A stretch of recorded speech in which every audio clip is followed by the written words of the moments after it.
Hi friends, आज फिर से देखने वाले हैं एक नया मेडिसिन जो कि है ओडिसेफ इंजेक्शन। ठीक है, ओडिसेफ इंजेक्शन जो कि हर जगह देखते होंगे आप लोग या फिर हर आसानी से मेडिकल शॉप में मिल जाती है। तो आज इसी के बारे में देखने वाले हैं। ये एक एंटीबायोटिक मेडिसिन है। ठीक है, एंटीबायोटिक मेडिसिन या फिर एंटीबायोटिक इंजेक्शन जो कि बैक्टीरिया के अगेंस्ट में यूज़ किया जाता है, यानी बैक्टीरिया के जरिए से कोई अगर इन्फेक्शन होती है बॉडी में तो उस इन्फेक्शन को ठीक करने के लिए इस मेडिसिन का यूज़ करा जाता है। तो आज इसी के बारे में डिटेल में जानने वाले हैं कि कौन कौन सी ऐसी कंडीशन है जहाँ पे इस ओडिसेफ इंजेक्शन को यूज़ करा जाता है, या फिर किस तरह का मोड ऑफ एक्शन होता है, या फिर क्या क्या साइड इफेक्ट देखा जा सकता है।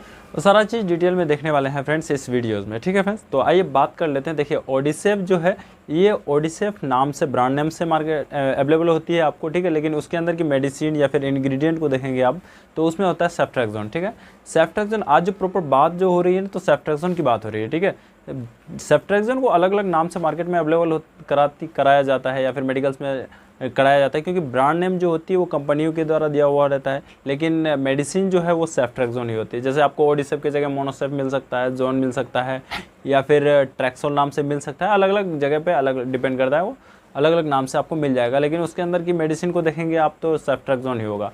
देखिए, चलिए बात करते हैं हम लोग सेफ्ट्रैक्सोन की।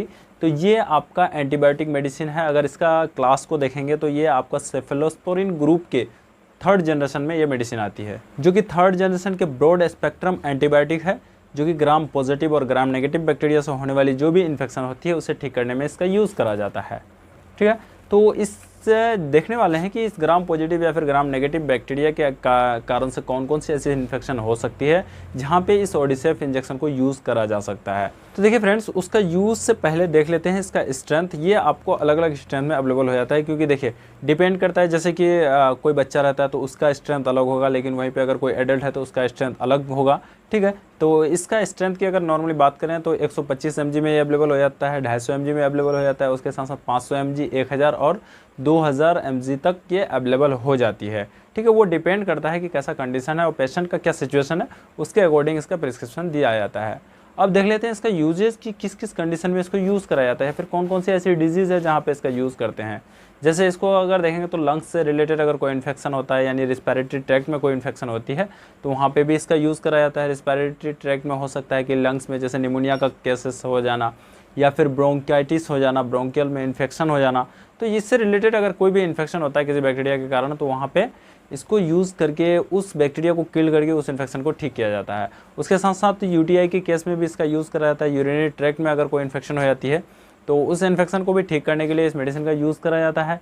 साथ साथ मेनिंजाइटिस के केस में भी यूज़ किया जाता है। मेनिंजाइटिस में क्या होता है, अब इसका अगर मेनिंजाइटिस का सिम्टम देखेंगे आप तो बहुत ज़्यादा फीवर होना, हेडेक होना, ठीक है, तो इस तरह का कुछ सिम्टम्स होती है, चिल होना, तो उसमें भी इसका यूज़ कराया जाता है। एक्चुअल में होता क्या है, देखिए मेनिंजाइटिस के केस में ब्रेन जो होता है, ब्रेन में इन्फ्लेमेशन आ जाती है, बैक्टीरिया का इन्फेक्शन, या फिर ब्रेन जो प्रोटेक्ट रहता है ना, उसका कवर जो रहता है, कवर के एक लेयर की जो कि पेरामीटर, ऑर्गेनोमीटर और ड्यूरामीटर से जो कवर्ड रहता है, तो वहाँ पे इन्फ्लेमेशन आ जाता है किसी बैक्टीरिया के कारण, तो उस इन्फेक्शन को भी ठीक करने के लिए इस मेडिसिन का यूज़ करा जाता है। उसके साथ साथ सेक्सुअल ट्रांसमिटेड डिजीज़ में भी इसका यूज़ करा जाता है। सेक्सुअल ट्रांसमिटेड डिजीज़ जैसे गोनोरिया हुआ, सिप्लिस हुआ, तो ये जितने भी सेक्सुअल ट्रांसमिटेड डिजीज़ है, यानी कि एक पर्सन से दूसरे पर्सन में जो फैलता है बाय इंटरकोर्स के दौरान, तो उस इन्फेक्शन को भी ठीक करने के लिए इस मेडिसिन का यूज़ करा जाता है।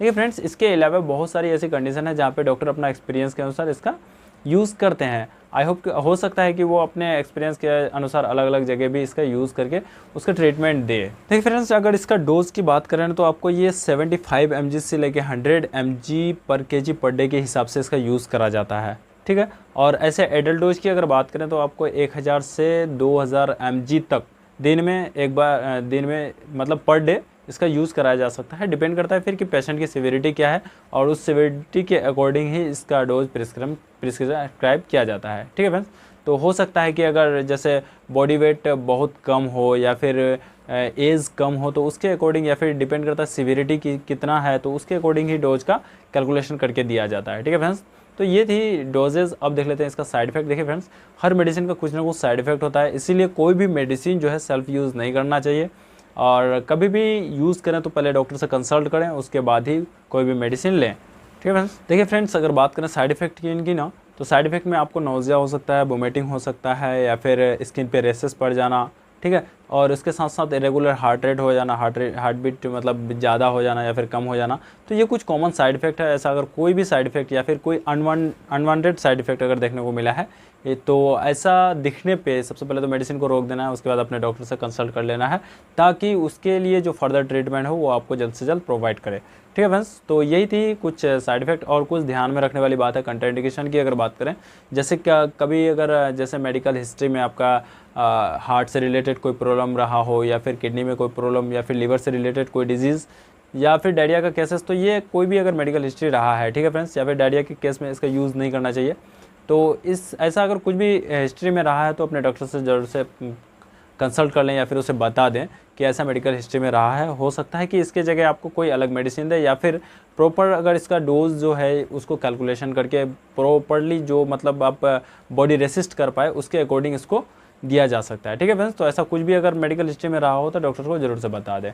तो फ्रेंड्स, यही थी आज की इस वीडियो में ओडिसेफ के बारे में कि ओडिसेफ क्या चीज़ है या फिर किस कंडीशन में इसका यूज़ कराता है, कौन कौन सी साइड इफेक्ट होती है, वो सारा चीज़ बात की मैंने। आई होप कि वीडियो अच्छा लगा हो फ्रेंड्स। देखिए अच्छा लगा हो तो शेयर कीजिए अपने फ्रेंड्स एंड रिलेटिव में। फिर मिलते हैं नेक्स्ट वीडियो में, तब तक के लिए आज का वीडियो समाप्त करें।